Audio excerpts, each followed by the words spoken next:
My Aunt Judy has always been an adventuresome traveler, which is how she ended up visiting a commune in one of the Soviet bloc countries back in 1971. While she was there, she met a 12-year-old boy, who I'll call Boris. As Boris was the same age as I was, she decided that the two of us should become pen pals. And if Judy decides something, that's what happens. And so it began. For you youngsters, there was no internet in 1971. It usually took 2 to 3 weeks for a letter from Boris to reach me on that little onion paper, you know, so you save on the airmail costs, and vice versa. But we kept it up, telling each other about our very different worlds. He would ask me for things that were hard for him to get, jeans, Uriah Heep albums, and was therefore, and would send me handcrafted items from his mother in return. And the years ticked by letter, package by package. Boris had a sister who had married a Canadian and was therefore allowed to emigrate with her husband to Toronto. The law in Boris's country at the time said that if you had a family member who had legally immigrated to another country, you had to be allowed a visa to visit, even though otherwise you might not to a given country. Without that, visas outside nearly impossible. And so early in 1979, as I was finishing my junior year in college, I got word that Boris had a visa to visit his sister in Toronto, and that he would like to come to the United States and visit me and my family. The time of his visit was the time my family was already planning a road trip to deposit my brother in Kentucky for his freshman year at Murray State, and then winding our way up to Pennsylvania from there to drop me off at Bucknell for the start of my senior year. My parents thought that having Boris come along on that trip would be a great way to show Boris a good chunk of the country. Then they would drive to Ohio and deliver him back to his sister in Toronto. The only issue with that plan was that a visa to visit Canada is not the same as a visa to visit the United States. Boris did not have and had no way to obtain the latter. But it was 1979. It was the Canadian border, and we all had pale skin. We drove up in our station wagon, we crossed into Canada, we picked up Boris and drove right back with just a cheery wave through at the border crossing. 2 teenagers going over, 3 teenagers coming back, whatever. And we had a great trip. Boris was fluent in English, but I still remember stopping at a place in the South for breakfast and the waitress asked, "Y'all want grits?" After having to translate that question for him, he turned to me and said, "What's a grit?" We stopped at many tourist sites, but my parents watched with some alarm as Boris bought bumper stickers that were very obviously from the United States and then stuck them on the outside of his luggage. They reminded Boris that he was not really supposed to be here, and that advertising the places he visited with stickers on his luggage could land him in trouble on his return home. But Boris lived in a bubble. Although he'd never joined the party that ruled his country, he'd also never run afoul of them. A university student by then himself, he was steadfast in his belief that his sticker travelogue would be no issue at all. He did not believe us when we told him about repression in his home country. We finished the trip and he was safely returned to his sister, again with no border issues, and from there flew home. Our letters were infrequent after that, but then things were also difficult. My father died the following year. Boris got married. In the fall of 1981, a few months after my own wedding, I was at my mother's house for dinner, and the phone rang. I answered. It was Boris. He was at the train station in Philadelphia with his wife and wanted to know if they could come and live with us.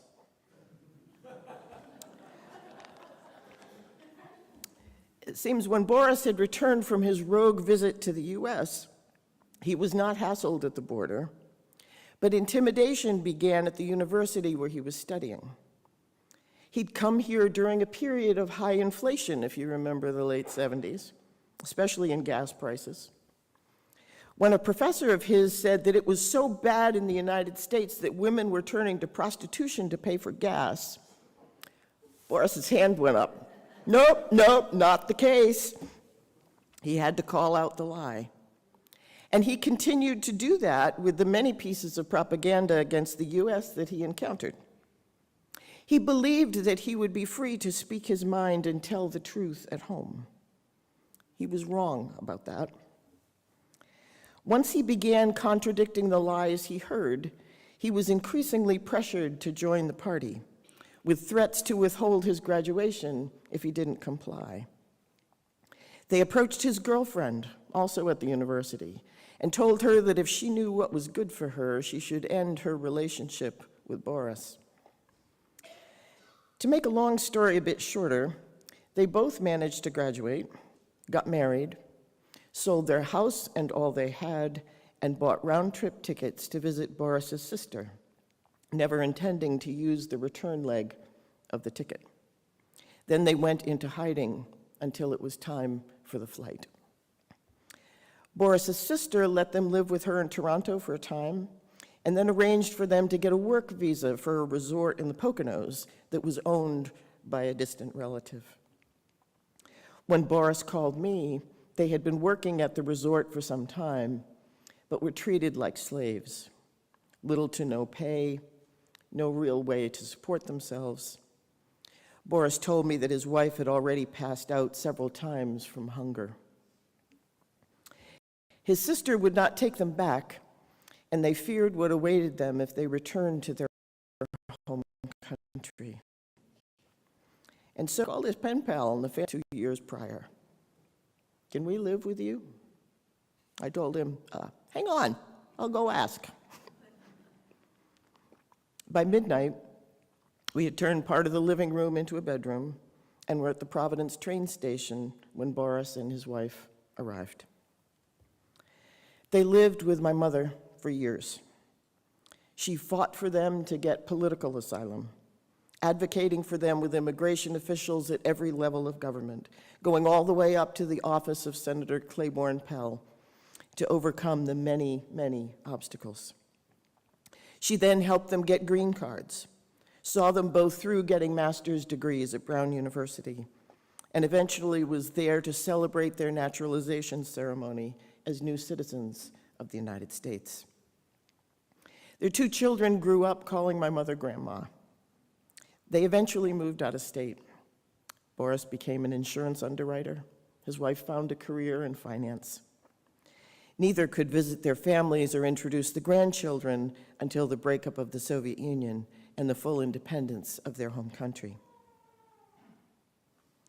So when people scream, "Mass deportation now," and spread fear-inducing and hateful lies about those who come to our borders seeking refuge, I have a view. The Bible also has a view. In Leviticus 19:18, we find one of the 2 commandments that Jesus ties together and calls the Great Commandment. It reads, "You shall not take vengeance or bear a grudge against any of your people, but you shall love your neighbor as yourself. I am the Lord." That's the passage that a lawyer is discussing with Jesus in Luke 10, as he tries hard to parse who exactly counts as a neighbor. We'll get back to that in a moment, but the lawyer, who provided his own answer to Jesus and so clearly knew that chapter of Leviticus, could have answered his own question about who counts as a neighbor also if he'd just stayed with Leviticus 19 for a few more verses, chapter he surely knew. Here again are verses 33 to 34 of that same chapter. When an alien resides with you in your land, you shall not oppress the alien. The alien who resides with you shall be to you as the citizen among you. You shall love the alien as yourself, for you were aliens in the land of Egypt. I am the Lord your God.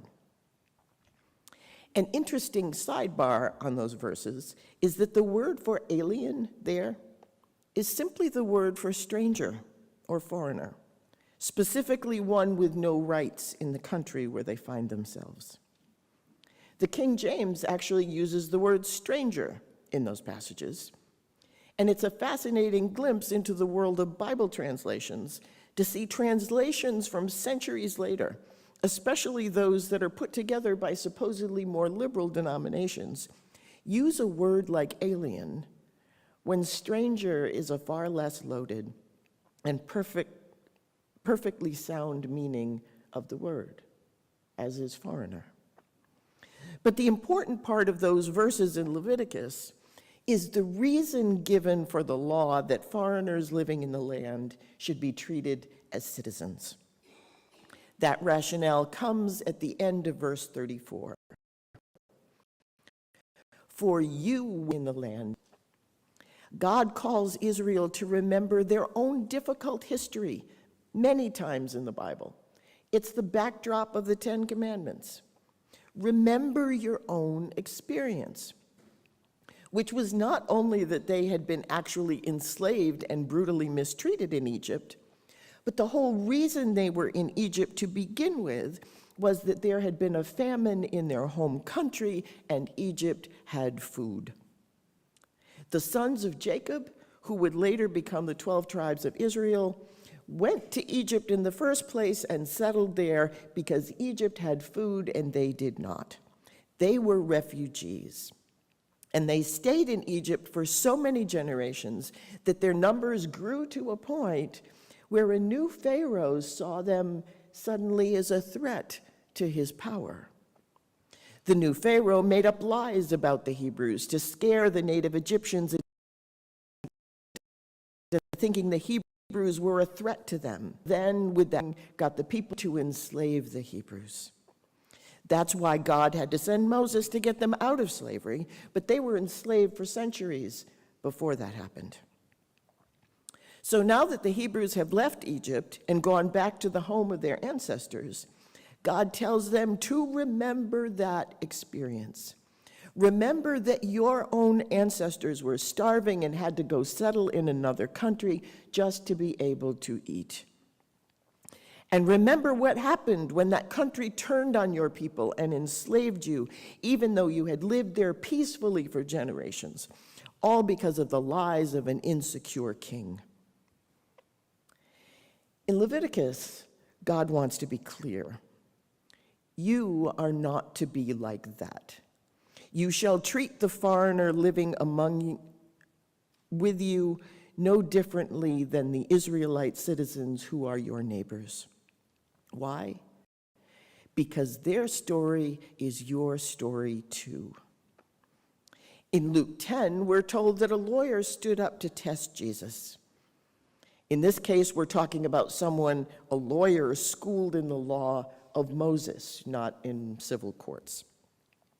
The test question is, what must I do to inherit eternal life? Jesus wisely turns the question back on him. Okay, lawyer person, you tell me, you study the law.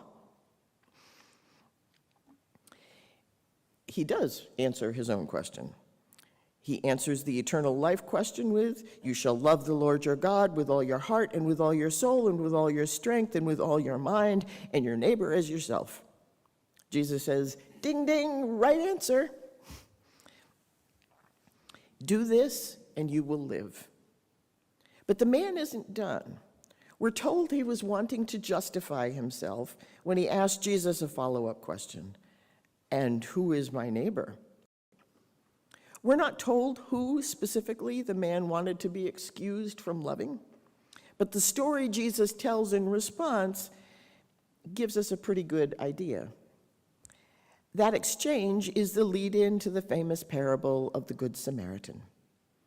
The salient point in the parable is that Israel and Samaria shared a long border. Geographically, they were neighbors, with the Samaritans living in what is today the West Bank. They were both Semitic peoples with a similar family tree. But the disruptions from other empires who conquered both places in the first millennium BC, and some missteps by their leaders when the populations tried to come back together again to rebuild the temple much later, meant that by Jesus' day, Jews and Samaritans saw each other as heretics and as foreigners and wouldn't even set foot in each other's territory. The road from Jerusalem to Jericho, which is where Jesus' parable takes place, traverses that border, with Jerusalem in Israel and Jericho in Samaria. The Samaritan, a foreigner in an unwelcoming land, finds a citizen of that hostile place in need and helps, giving his time, physical effort, and financial assistance. Before the Samaritan got there, native Israelites, both religious professionals no less, did not stop to help one of their own. Jesus tells the story and again turns the question back on his new lawyer friend. Which of these people was a neighbor to the man in need? The lawyer again gets the question right, the one who showed him mercy. There are many ways to address policies on immigration in civil government. Any of those policies that show mercy and compassion for the dire conditions driving people from one land are valid for a Christian to endorse. Compassion doesn't mean giving everyone what they want, and competing interests have to be balanced.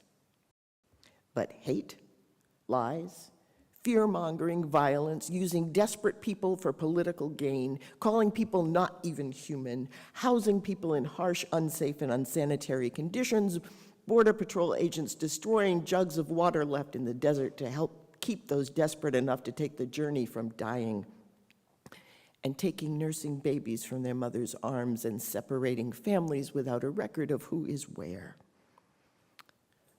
Well, when you have done it unto the least of these, who are members of my family, you have done it unto me. Christians, sadly, do such things. But when they do, it's called sin. When they claim such actions are God's will, it's called blasphemy. In the summer of 2017, volunteers who were part of a faith-based nonprofit called No More Deaths were criminally charged and convicted for putting out water for migrants in the desert. There have been more such cases since. I will remind you that when white supremacist Dylan Roof shot 9 black children of God during a Bible study in a church in Charleston, South Carolina, the officers who arrested him took him to Burger King before bringing him in for booking. Policies around immigration are not easy to manage.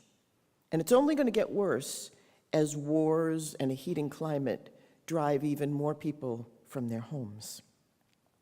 There is not a one of us in this room who wouldn't try to flee the conditions that almost all of those appearing at our southern border are faced with at home. And for those who take advantage of them as they flee, from the cartels who steal, kill, and traffic them along the way, to those at the border who demean and abuse them when they arrive, to those who block legislation to help solve the problem because the problem being fixed might hurt their chances at getting elected. All I can say is those folks had better hope that God is a whole lot more merciful than I am.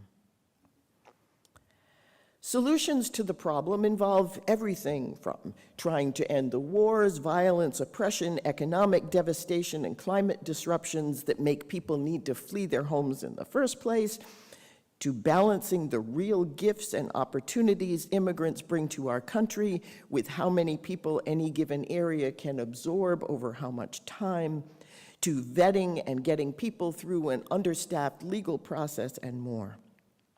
Much of that is beyond the mandate of the church. But like with the climate issue last week, the thing that turns a problem which is hard to solve into an existential crisis is sin. And sin is directly in the church's wheelhouse. Rarely is the Bible so direct and clear in addressing an issue as it is with dealing with immigration. Treat the foreigner living among you as a citizen, and love the foreigner as yourself, because you were once desperate strangers in a foreign land yourselves. The particular relevance of this for the United States and the hypocrisy in addressing it is staggering. At the beginning of this month, a woman running for state senate seat in Idaho listened as the man she's trying to unseat denied that there was any discrimination in the state. She then named the various organized hate groups in northern Idaho as evidence that he was wrong. In response, the sitting state senator said he was sick and tired of all this BS and told the woman to, quote, "go back where you came from." And here's the kicker. The woman's a Native American and a member of one of the federally recognized tribes in Idaho. I don't know how long the sitting senator's family has been in the United States, but if both of them went back to where they came from, she would be in Idaho and he'd be on a different continent. The vast majority of US citizens today immigrated here at some point in their family's biography. Thousands were brought here against their will, enslaved and sold to the highest bidder. And that's still going on. The Department of Justice estimates that each year, 14.5 thousand to 17.5 thousand foreign nationals are trafficked into the United States. We will bring in thousands as long as we can enslave them. But desperate at the border? Those who had the guts and stamina and resources to make the deadly and dangerous journey from Guatemala or Ecuador or Haiti? Those who dare to think they could contribute to our society and hope to become upstanding tax-paying citizens in a nation they admire? Nope. Not even those who've lived here for decades, brought here as children, and know no other country as home. Mass deportation now. The rhetoric now even includes calls to deport those like Boris who've become naturalized citizens, combining with praise for the Japanese internment camps in this country during World War II. Love your neighbor. And who was the neighbor to the man wounded in the road? The one who showed him mercy. The answer to how Christians should respond in the face of the unbounded hate, lies, and violence spewed at immigrants today, especially when the vast majority of us are immigrants here ourselves, is clearly covered in Leviticus 19:33 and 34. And when it seems that a scholar of the law of Moses remembered only the love your neighbor line in Leviticus 19:18, Jesus reminds him of the connection of love your neighbor to foreigners in our lands in the parable of the Good Samaritan, where the foreigner behaves better than the natural citizens, which actual statistics show is also the case here as well. A study published by Northwestern University earlier this year looked at US Census data and crime rates over the past 150 years. US-born citizens had higher levels of crime than immigrants in every single year. And in 200 US cities where the immigrant population has grown between 1970 and 2016, in every one of those cities, the crime rate has decreased as the immigrant population has increased. If everyone in the US in faith made loving their neighbors the central value that Jesus claims it is, we would not have a border crisis or an immigration crisis.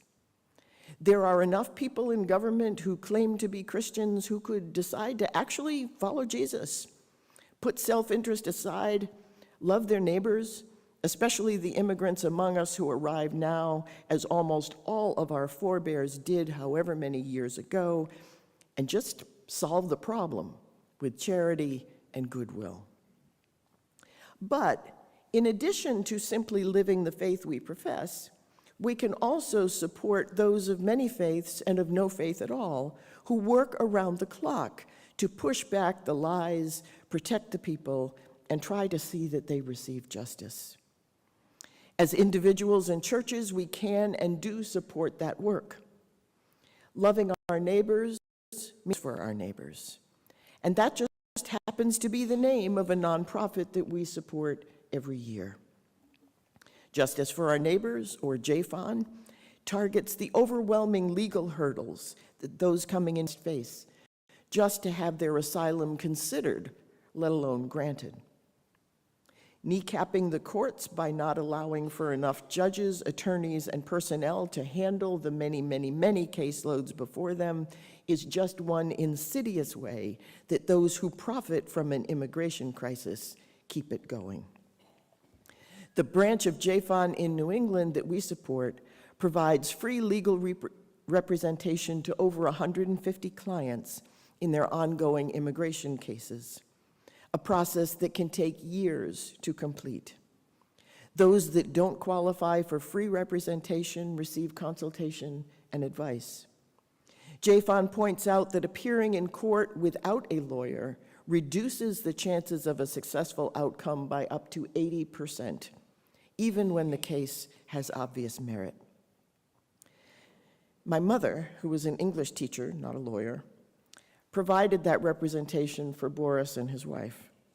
And I remember her fury after every mission officials who did all they could to thwart their case and send Boris and his wife back to almost certain imprisonment.